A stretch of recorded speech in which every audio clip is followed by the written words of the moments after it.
啊，泰山叔啊。點啊，朱芬姨？今個星期咧，哇！我哋人才仔仔啊，喺呢一個補習班嗰度啊，有3位朋友上到嚟嘅，咁啊，佢哋咧要講俾我哋聽嘅呢一樣嘢咧，啊，今日3個咧即係唔同嘅角色啊，去話俾我哋聽咧，都好適合啦。因為咧，佢哋要講俾我哋聽，咦，有一啲嘅方法咧，可能又即係高科技電子零件嗰班 friend 啊，咁啊用一啲嘅即係比較高科技啲嘅嘢咁樣咧，即係去幫一啲 ADHD 嘅朋友仔。一聽你頭先個解釋咧，就知道你要聽下人哋講咩先。梗係啦，如果我知嘅話，我喺嗰度翻工啦。因為我淨係聽到3個字不停 repeat 就係高科技啊。高科技電子零件，唔係其實係總之咧，即係同啲腦袋啊、認知啊、嗰啲技術啊有啲關係啊咁樣，到底係乜嘢咧？咁啊就真係要問佢哋先知啦。好明顯我都只係講到高科技電子零件。你會唔會報我仇㗎？報你咩仇啊？我驚我窒咗你一陣，我冇好日子過啊！哦，唔會喎，你不嬲都冇。係一樣同平時一樣同冇分別，同埋我都絕對相信你同我一樣係對呢一樣嘢唔係好知發生係咩事，係所以我謝咗你先。係啦，所以我哋要邀請佢哋去話俾我哋聽啦。到底喂，即係喺腦袋裏面發生嗰啲事啊，好知得好少啊！我哋真係咁啊，邀請今日上嚟呢班朋友同我哋講下啦。咁樣喺度嘅有邊位朋友咧？咁啊，包括啦來自一間培訓中心嘅創辦人有 Eileen 喺度嘅。Hello Eileen。Hello 大家好。Hello Eileen。係跟住有呢一個中心嘅培訓總監有 Joanna 喺度嘅。Hello 大家好。係另外呢一位咧，嗱佢又唔係喺嗰度翻工嘅，但係佢亦都好有資格去講一啲嘢俾我哋聽嘅，就係因為咧佢嘅小朋友係喺呢個中心嗰度，我哋接受咗一啲課程、一啲培訓咁樣，到底佢覺得佢小朋友又點樣咧？咁樣佢就可以同我哋分享啦。有朗橋媽媽喺度 ，Hello 大家好。Hello 係歡迎晒3位。嗱，我哋頭先就講，係一間培訓中心咁啊，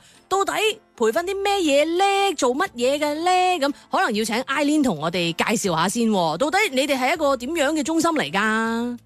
咁我諗開頭可以講下點解會有間中心教育中心去成立啦。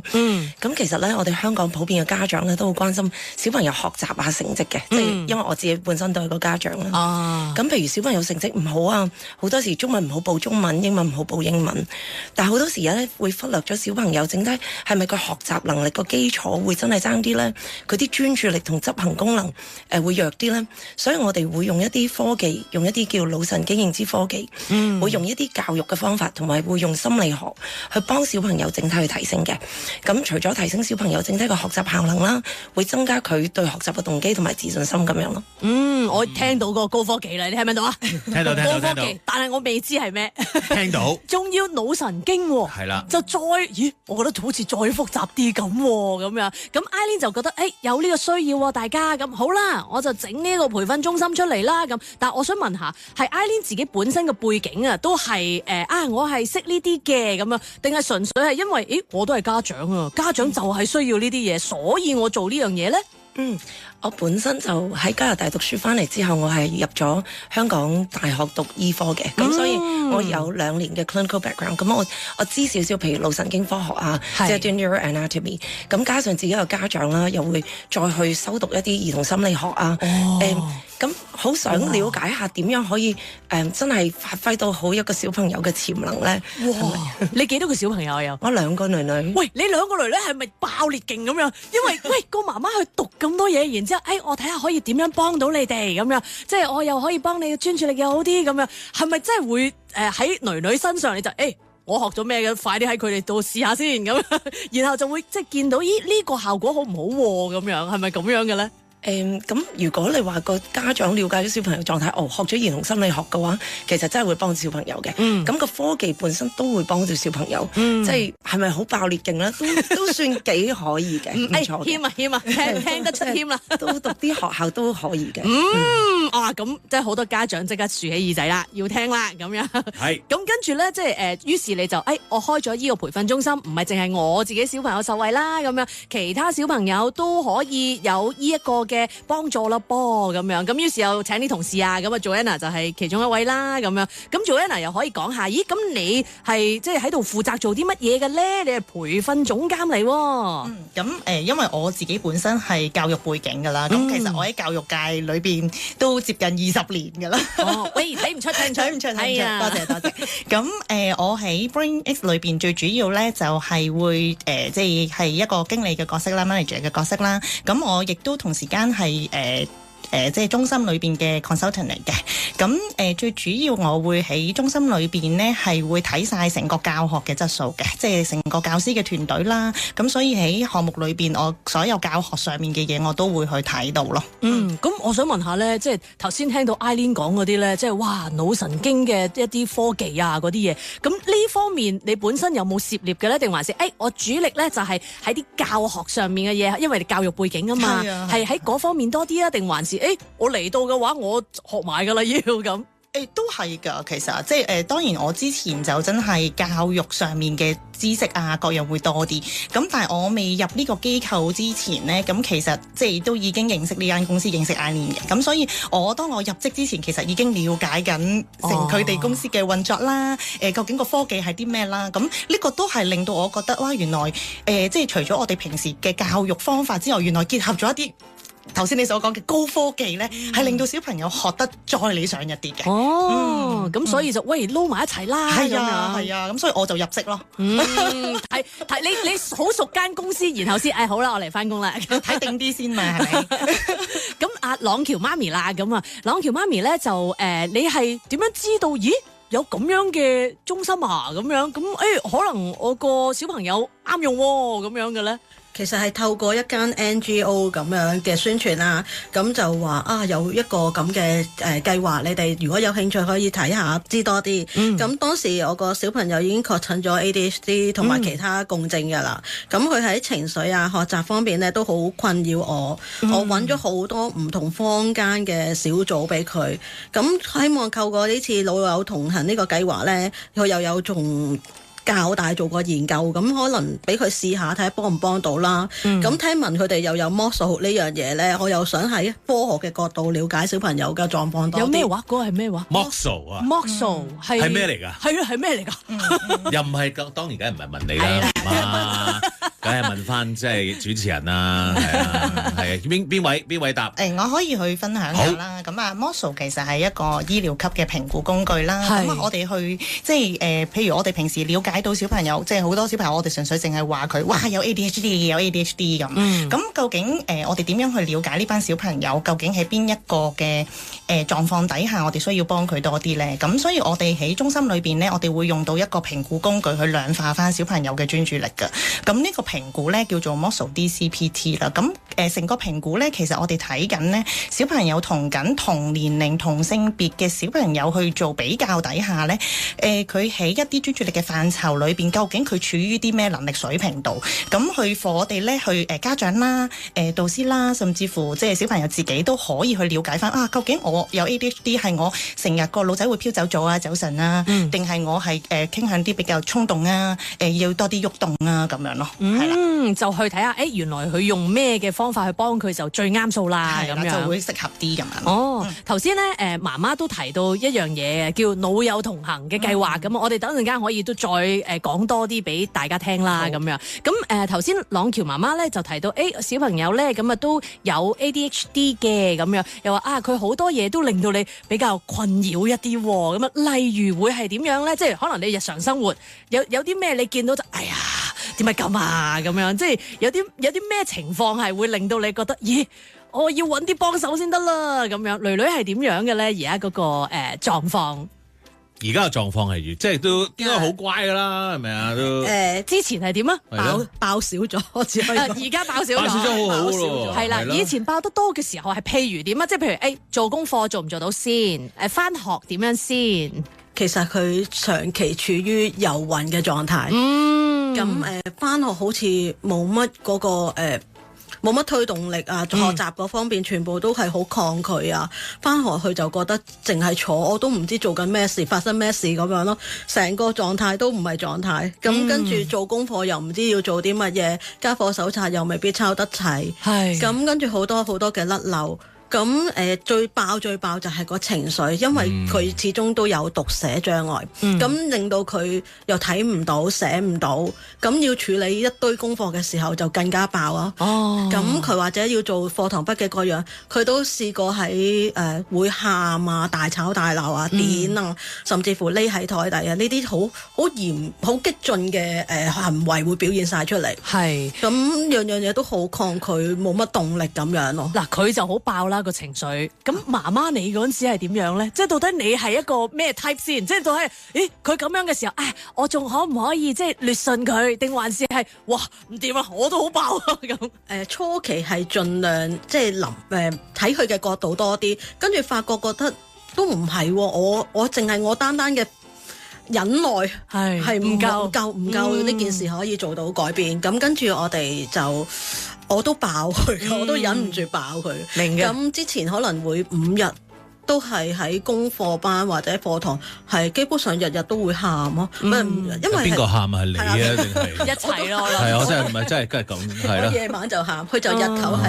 能喺學校有啲狀況又會喊咁，因為始終可能佢個表達又比較弱，咁變咗佢一唔想或者抗拒要見到咁多字咁多筆記各樣嘢嘅時候，又喐唔到，又好驚去面對嘅時候又喊咯。咁但係我諗咧，媽媽就算咧即係爆到一個點，其實你個心都係，我要睇下點樣可以幫到佢。咁又有人話俾你聽，喂，有個咁嘅中心喎，有個咁嘅計劃喎，咁樣咁就走去試下啦，咁樣乜都要試，乜都試下啦咁。咁我又想問翻 Eileen 啊，因為咧 Eileen 話，我哋咧即係喺培訓中心呢度咧，其實我哋就可以幫到啲即係小朋友專注力啊，到底佢哋學習能力點樣啊咁。其實你一開始嘅時候係唔係諗住就係可以幫 ADHD 小朋友或者其他有 SEN 嘅小朋友，定還是係喂，其實全部小朋友都得咁啊？未必一定係針對呢一類型嘅小朋友嘅咁樣咧。其實喺小朋友當中啦，唔係真係一定要 ADHD 嘅小朋友，我哋自己中心個受眾咧，好多係啲學習能力都唔錯嘅，但係可能係一啲好即係我哋所講嘅神校啦。要再勁啲，小朋友要求好高嘅，係咁個小朋友咪要專注度再高啲，記憶能力會好啲。咁所以我哋中心係包括一堆正常嘅小朋友，能力高啲嘅小朋友，我哋資優生都有嘅，亦都有一啲真係學習會比較困難啲啊，讀書追唔上啊嗰啲都會有咯。咁所以就其實全部類型嘅小朋友都係可以嚟到呢度得到幫手嘅咁樣。喺中心係啊，喺個計劃當中，我哋就會針對一啲部分嘅受眾咁樣。呢個就可以再講多啲啦，就係關於咧，你哋中心裏邊咧有其中一個嘅計劃。頭先咧，阿朗橋媽媽都提到嘅，就係一個叫做腦友同行嘅計劃。咁呢個係咩計劃嚟嘅咧？無端端點解會生咗呢個計劃出嚟嘅咧？咁最開初咧喺我哋中心當中啦，見到小朋友嘅提升同進步真係非常之唔錯嘅。咁成日都覺得應該容讓唔同嘅階層啦都要享用呢種服務。咁有陣時會同一啲唔同嘅NGO partners 上去傾。咁其中有一個 funders 咧就話，不如我哋試下行一啲唔同階層嘅 project 啊咁樣。咁就會展開咗呢個計劃。咁我哋個計劃本身就最主要3個 pillar。第一個就係用神經認知科技啦。第二個就係我哋中心有個課程嘅，咁係我哋個教育總監幫我哋去編寫㗎啦。我哋亦都喺嗰個老友同行嘅計劃當中會再有家長個課程去幫翻家長嘅部分嘅。咁即係對象其實就唔係淨係啲同學仔啦，咁啊家長咧都會有份嘅，咁啊即係朗橋媽媽咁啊，唔係淨係放個女嚟讀啲嘢咁樣，你自己都要去讀啲嘢咁樣咯，都要上堂咁樣嘅咁。呢個計劃裏邊其實係點樣嘅咧？咁樣即係譬如會做啲咩咧？頭先阿 Joanna 咧稍稍提到一啲就係我哋有依一啲評估，我哋有啲咩？咁到底喺呢個計劃裏面係咪就包含咗呢一啲嘢咧？冇錯。咁我哋即係當小朋友去被揀選咗進入呢個計劃裏邊嘅時候，咁我哋最初要了解咗小朋友嘅狀況先啦。咁所以我哋會用咗個評估工具 Mosso DCPT 去幫小朋友做咗個評量先嘅。咁容讓我哋去了解每一個小朋友嘅需要啦。咁跟住喺成個課節裏邊呢，咁我哋有為小朋友嘅安排嘅部分，咁亦都有家長嘅部分。咁小朋友嘅部分就會係用到我哋嘅科技啦，就係腦神經認知培訓啦。咁喺小朋友嘅課堂裏邊咧，佢哋會進行40堂嘅課節嘅。咁都長㗎喎。係啊，所以個計劃為期1年㗎，都係啊，接近1年咁樣啦。咁所以小朋友喺課堂裏邊，佢哋其中一個部分就係去用到呢個科技去幫佢提升一啲專注能力同執行功能啦。咁另外亦都會有一個部分咧，我哋叫做自我成長課堂啊。咁頭先 Eileen 有提過，就係我哋教學課程嘅部分啦。咁喺嗰個部分裏邊咧，其實我哋會同小朋友去做一啲嘅小組活動啦。咁去希望提升翻小朋友一啲學習動機啊、自信心各樣嘅表現咯。我要一路聽嘅時候咧，我要問翻轉頭。我都係啊。係咯，有啲我唔明嗰啲，我要問翻轉頭。因為喺我嘅腦入邊咧，一講高科技咧，同埋關於腦神經呢一個咁樣嘅方法，我就諗起好多即係科幻片啦。咁個科幻片咧就係會戴一個頭飾啦，咁然後咧就夾住個頭啦，撳個掣，係啦，類似啲咁樣嘅嘢，撳住個掣咧，咁然後咧跟住咧，咁個僆仔就震一震，咁然後咧就哇出咗嚟之後咧，哇喺個眼鏡啊即刻除咗好似 Spiderman 咁樣啊，咁然後原來近視都冇埋，係啦，即係我就係咁樣嘅腦海入邊，當然又唔係啦，即係咁我就聽到話哦，原來都需要啲時間，即係譬如話40堂要1年嘅時間嘅，咁但係我又想知啦，咁其實呢一個所謂朱芬講嗰個高科技咧，其實係包括啲乜嘢咧？即係會唔會話真係有個頭套係要戴嘅咧？即係會唔會係見到睇下你個腦電波啊？對於某一樣事物可能特別有呢個反應，係咪有啲咁樣嘅檢測咁樣嘅咧？嗱，咁我哋呢個係叫做腦神經認知訓練啦。咁咧就唔需要好似泰山頭先講到要笠住個頭套嘅咁樣。咁呢個事實上係一個腦電波嘅技術嚟嘅。咁係啊，冇錯冇錯。咁咧小朋友咧會戴住個手帶嘅，咁就唔係笠住個頭啦。咁啊係啦，喂近喎，都有啲嘢戴係有嘢戴嘅，係。咁佢哋會有個手帶戴住喺隻手仔嗰度。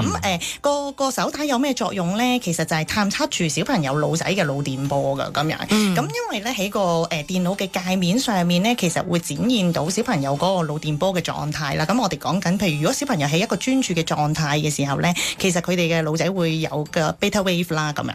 咁喺個界面上面咧，其實會有一啲示化嘅圖像會俾佢睇到。哦，原來我而家個腦仔就係一個專注嘅狀態啦。咁即係話左上角嘅喺個界面上面咧，左上角會有條紅色嘅，我哋叫做即係能量條咁樣啦。咁如果好似打機咁，係啊，好似即係 level up 咁樣，係咪？係咯，即係當佢即係個腦仔夠專注嘅時候咧，嗰個能量條咧就會由白色變咗紅色咁，好似插滿電咁樣嘅。咁小朋友係啊，嗱，咁所以即時小朋友就睇到，哦，原來我個腦仔而家入咗一個專注狀態咯。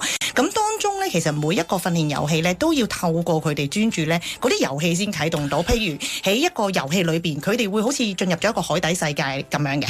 咁當中咧會有一啲唔同嘅角色啦，佢哋可以揀海豚啊，可以揀潛水員啊咁樣。咁當佢專注咗嘅時候咧，可能佢揀選咗海豚嘅時候，嗰條海豚咧就會潛落水底幫佢落到水底攞金幣嘅。咁我真係想有個問題，因為咧我自己啦嚇，如果即係打機當呢個係打機嘅話啦，即係原來我要專心咧就個巴就去啦。咁突然間咧，我突然間望喺側邊，咦有啲咩啊咁樣？突然間咧我又睇翻個熒光幕咧，原來個巴一路跌緊喎。係。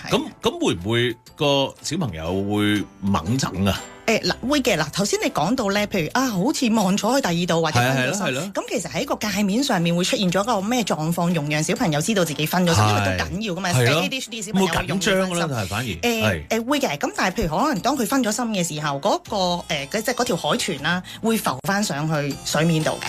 咁嗰個紅色嗰個能量條咧會變翻白色嘅。咁會讓個小朋友知道，原來呢一刻你分咗心喎。哎呀，我走咗神啦。係啦，冇錯啦，你走咗神啦。咁呢個時候提醒佢要做嘅嘢係咩咧？就係你要專心翻咯，令到條紅色快啲去着翻佢，令到條海豚潛落去，就係你嘅任務嚟嘅。哇，咁樣咯。呢個我哋等陣間翻嚟要繼續慢慢解釋下，因為咧雖然而家咁講咧，我就明白個原理，佢點樣去了解自己。哎呀，我而家係咪分心？哎呀，我而家係咪專注？但係始終專注呢一樣嘢咧，呢個字其實都好 fit 噶嘛。即係你都可以，喂，我而家叫你專注。其實個方法係咩啊？我係咪望住就係專注啊？我係咪定係好用力咁樣，定係點啊？咁就係專注咧咁樣。等陣間翻嚟咧，請幾位再同我哋講多啲啊！啲高科技嘢，我而家要學下。好有趣啊！越聽咧就覺得，咦，我覺得我都好似想玩下咁樣喎，睇下到底，咦，我係點樣咧？咁啊，今日喺度嘅3位朋友咧，咁啊，佢哋就講緊俾我哋聽啊，咦，喺佢哋嘅培訓中心嗰度咧，咁啊有一啲嘅科技啊，可以幫到啲小朋友點樣可以專注力提升好啲啊，咁啊，點樣學習能力可以好啲啊，咁啊，咁就又有 workshop 啦，亦都有一啲科技嘅幫助嘅，咁啊，頭先咧就講到咧，好似打機咁樣喎，我覺得好似幾正咁樣喎，即係啊點樣專注啲？嗱，你好專注嘅時候咧，條海豚就會潛到落海底啦，咁啊，但係你萬一唔專注咧，條海豚就浮翻上水面噶啦，咁樣，咁樣就俾個小朋友可以知道，咦，你而家唔夠專注嘞噃，咁樣。咁阿泰山頭先其實問到，喂，佢唔專注嗰時，佢咪發脾氣咯，咁樣。嗱，個脾氣要點樣處理，我哋又要諗下啦，咁樣。但係又要點樣令佢，我知道要專注啦，咁樣。呢樣嘢又係要講下俾大家聽喎，即係你話，喂，專注啦，咁係咪一講啊？你專注，佢就專注得到咧，咁樣。又要繼續請3位咧，同我哋講下，有 Eileen 喺度啦，有 Joanna喺度啦，同埋有朗喬媽媽喺度嘅，咁樣，可唔可以講解下呢一樣嘢咧？咁樣，我而家分咗心啦，咁樣，我點專注翻啊？以往咧，通常即係喺屋企啦，或者學校啦，咁啲小朋友分咗心嘅時候咧，我哋大人最中意講嘅就係，喂，專心啲啦咧，專心啲咁樣。好啦，咁但係當個小朋友唔知咩叫專心嘅時候，其實佢點樣專心啲咧？係咪？咁所以咧喺呢個系統裏邊咧，其實最主要嗰個頭先講到好似哇嗰條能量條打機咁樣，嗰條線就好緊要啦。因為當你話俾佢聽咩叫專注嘅時候，其實嗰個能量條滿晒嘅時候，就係佢最專注嘅時候嘛。係啦，咁所以即係話呢一個其實係一個專注嘅感覺嚟噶嘛。咁佢就要去哇，原來當我喺個咁抽象嘅概念裏邊，我點樣用呢條能量條去話到俾自己聽？哦，原來呢個就叫做專注嘅感覺啦。即係形象化咗佢，冇錯，視化到佢。係咪因為咧？其實可能每個人咧，佢係令自己專注嗰個方法都唔一樣。冇錯，所以我就冇得話嗱，你而家咧擘大啲對眼，你就係專注啦咁樣，即係冇得咁樣教佢。冇錯，而要佢自己嗱，你知道嗱咁就係專注啦咁樣，你就要找緊而家依個感覺，keep 住佢。係啦，冇錯，哇，好叻啊你！咁啊，但係萬一佢發脾氣咧？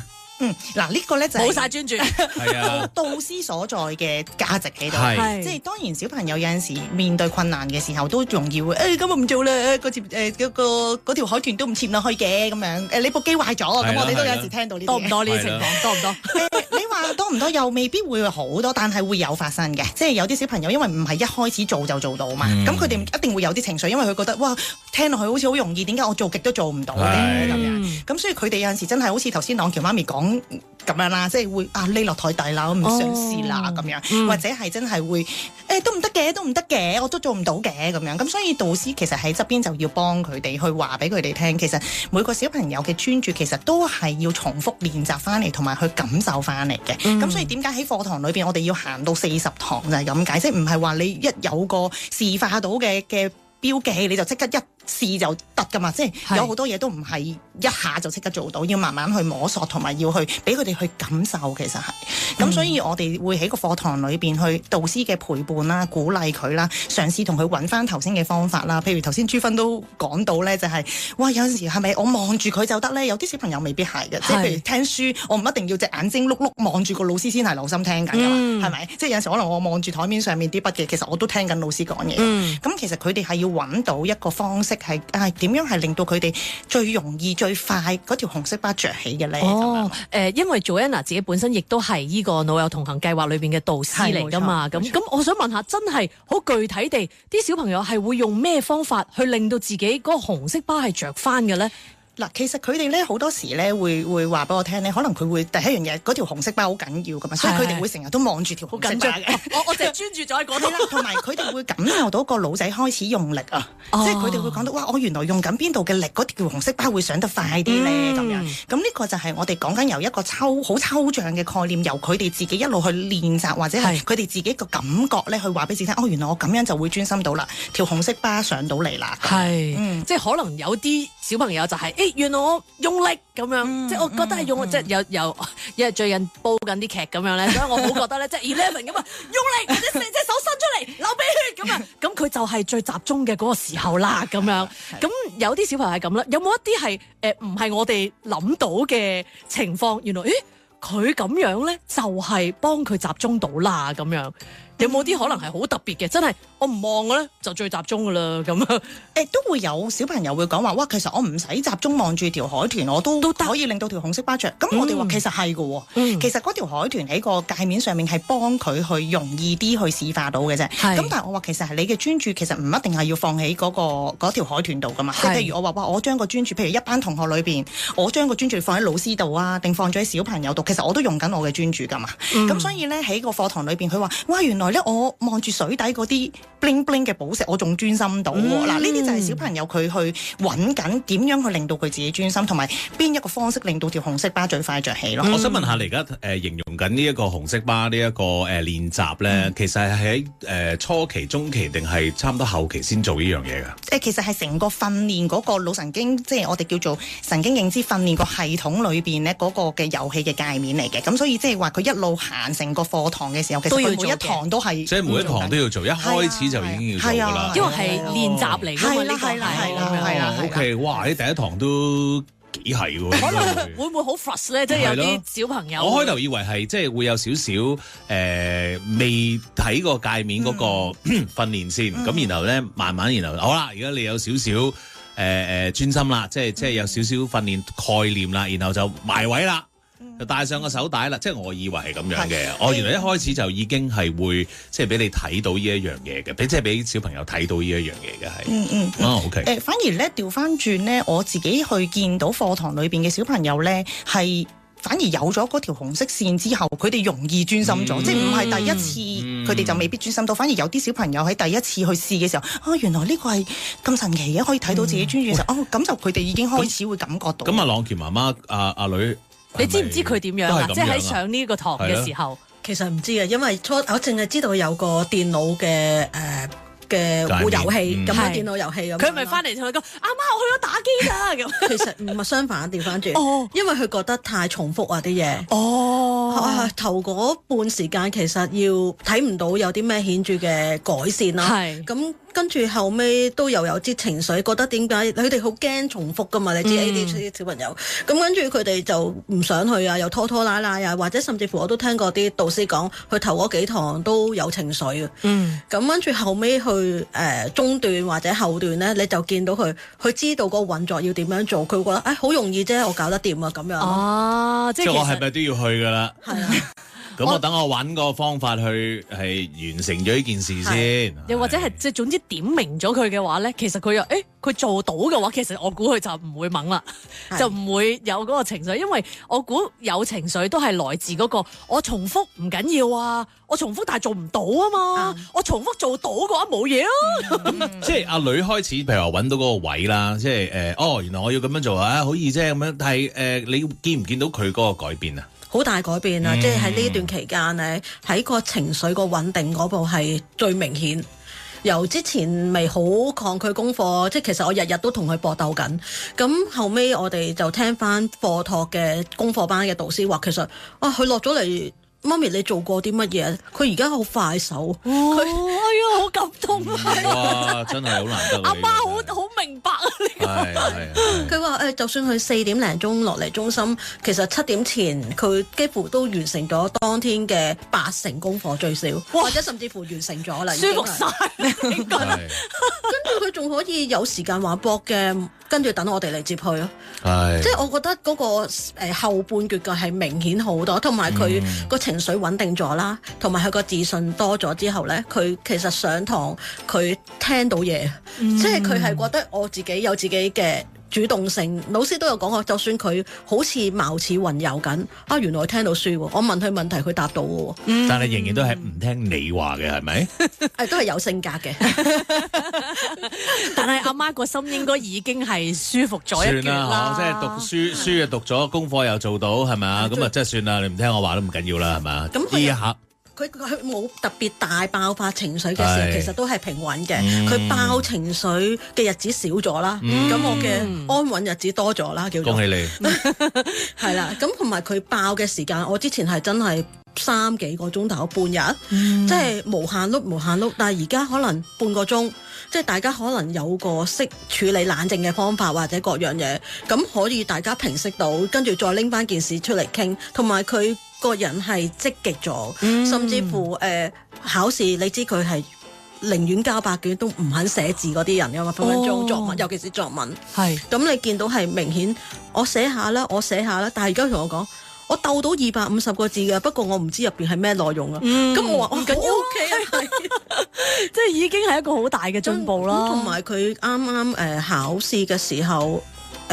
佢會我屋企有個白板咁樣啦，佢係會主動同我講，佢因為佢係唔肯溫書啊，唔肯做功課，乜都唔肯噶嘛。佢嗰日突然間同我講，我聽日考實用文啊，你可唔可以幫我出題，等我寫喺白板度溫？我話寫喺白板啊，唔使啊，你括住得噶啦，括住俾我個答案得噶，唔使，我想寫出嚟啊。即係我覺得係好有嗰個主動性，要求我幫佢溫習。哇！呢個我又想問翻阿 Joanna 同埋 Eileen， 因為咧頭先我哋聽到就係用嗰個科技可以令到佢哋嘅專注力咧，知道點樣係專注啦咁啊。咁但係各樣呢啲即係情緒上邊啊，即係主動性呢一啲嘢啊，到底又係嗰個科技嗰度可以令到佢哋咁樣啊？定還是再加上我哋其他嘅一啲 workshop 啊，嗰啲即係自我成長嗰部分啊，咁樣可以令到佢哋咁樣係邊啲咧咁？我答啦。好，咁其實本身嗰個科技咧喺美國已經做咗研究，證明可以提升小朋友我哋叫專注力同埋執行功能。執行功能咧喺哈佛大學一啲研究當中就係小朋友整體成個學習嘅能力。咁所以呢樣嘢係好緊要。咁之後我哋同香港教育大學做研究啦，係見到除咗啱所講嘅，連小朋友整體個情緒都理想咗。咁所以個科技本身咧係可以提升小朋友個專注啲啦，即係佢容易啲聽到老師講嘢啦，容易啲 keep 住專注啦，佢個腦仔轉得快啲順啲啦，冇咁衝動啦，同埋情緒管控係好啲嘅。咁但係咧，當個腦仔個能力提升咗咧，其實要小朋友自己個內在動機同埋自信心都提升，即係個小朋友明白，喂，我真係叻咗，我真係勁咗，我要俾心機啲先，我要寫多個字，我要媽媽出題俾我先。咁呢啲就好多時要靠個課程當中，要導師用一啲指導引導性嘅方法去提升小朋友整體個內在動機咯。頭先我聽到咧，已經覺得喂，個科技好抵喎，即係個科技一樣嘢，然之後已經可以帶咗好多樣嘢出嚟啦，咁樣即係專注力又好啲，個腦又行得快啲，執行力又帶即係高啲啦噃，咁樣咁但係好好噶啦，但係都未夠嘅，都係會再加翻即係導師嘅一啲引導啊，咁要加埋呢啲嘢先至能夠達到呢一個效果嘅，係咪咁樣咧？而嗰啲嘅引導又譬如係點樣咧？咁樣因為喺成個課堂裏邊咧，我哋除咗科技嘅部分，頭先有講到咧，就係我哋嘅教學嘅部分。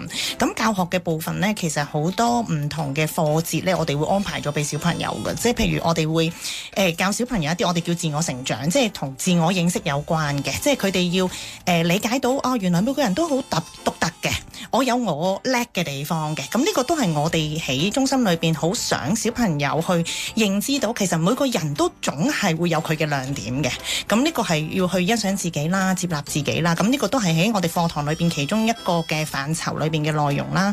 咁第二樣嘢就係我哋都要即係小朋友嘅能力提升咗，個科技幫小朋友提升咗能力之外呢，其實小朋友有好多方法或者技巧佢哋要用嘅，即係譬如可能頭先朗橋媽咪話，哇，朗橋可能啲情緒好爆喎，咁點處理呢？咁當我真係而家叫做控制能力好咗，但係我都會嬲㗎嘛，仍然都，咁我哋就要教小朋友去思考下啦。哇，當你真係嬲嘅時候，其實仲有啲咩方法可以幫你去舒緩呢？咁呢個就真係個個小朋友都唔一樣，我哋就喺課堂裏邊透過導師同小朋友可能去做一啲role play 啦，或者係一啲嘅情景討論啊，去分享翻啦。當我遇到一啲唔同令到我好嬲嘅事件嘅時候，其實我有啲咩方法去幫自己咧？所以喺你哋呢個老友同行嘅計劃裏邊咧，除咗關顧啲小朋友，你哋嚟即係打呢個機啦，同埋上一啲堂之外咧，好似朗橋媽媽咁樣咧，佢都有份上堂㗎喎，係咪啊？咁到底上啲乜嘢咧？個家長又可以做啲咩咧？咁啊，你上咗幾多？係咪都係40節嘅課堂？係啊，都一齊哇！即係同阿女一樣咁樣啊！即係如果佢有咩投訴就你唔好講啊，我都係一樣咁上緊咋。你同個女一齊上堂啊？唔係，即係都係上咁多，分開上嘅。但係就兩個部分，即係我上個家長堂係有兩個部分，其中一個部分咧就叫做 PET 課程，一個 PET 課程咧又點樣同小朋友溝通啊？點樣勒住隻狗唔好出去咬人啊？等先，勒住隻狗唔好出去咬人。你係講緊呢個形容，即係。因為為咧我哋有個叫做 PET 課程啦，就係個 PET 到底真係 PET 係啦，我都想知家長效能課程應該叫做係啦，我哋都經歷咗一齊學嘅，跟住個導師一齊學，我都攞咗個家長證書咁樣咯，可能係。咁佢就係點樣同小朋友溝通嘅技巧。喂，咁你攞證書，我考下你啦，阿媽。咁你學咗啲咩？如果見到阿女突然間咁樣個爆炸，咁你會做啲咩咧？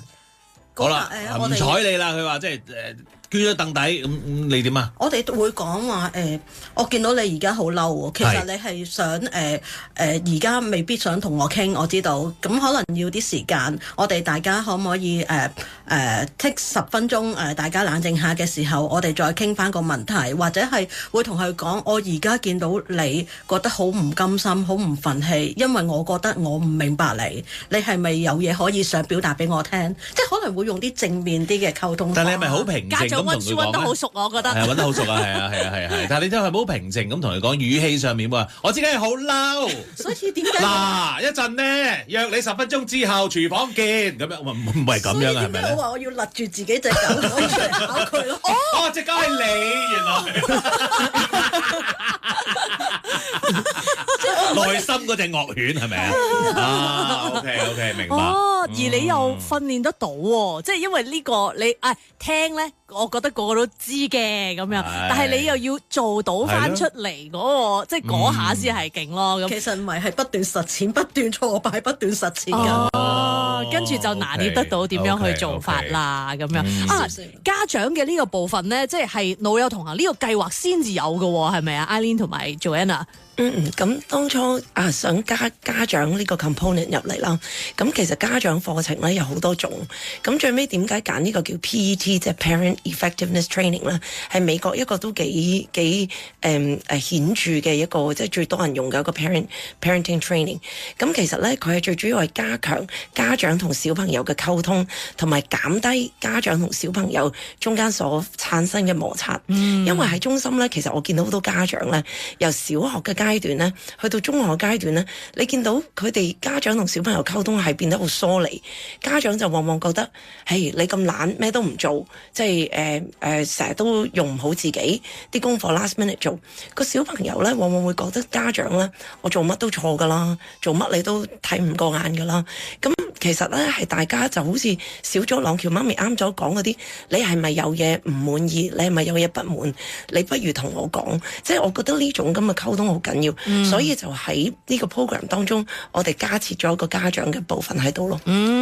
真係頭先朗橋媽咪講嗰種啦，即係你要俾佢知道，我知你咁樣，要 acknowledge 佢嗰樣嘢係非常之重要，因為你講咗嗰句咧，可能佢已經燒咗一半氣啊，即係明明好勁爆嘅咁樣啦，但係可能已經少咗一橛，然之後你就咁啊能夠講到啦，表達到啦。呢個即係好似即係都要時間啦，唔係因為即係你第一次講你就以為 work，因為佢可能會覺得你 hea 我嘅喎，係咪先？我知你好嬲，扯我你唔幫啦。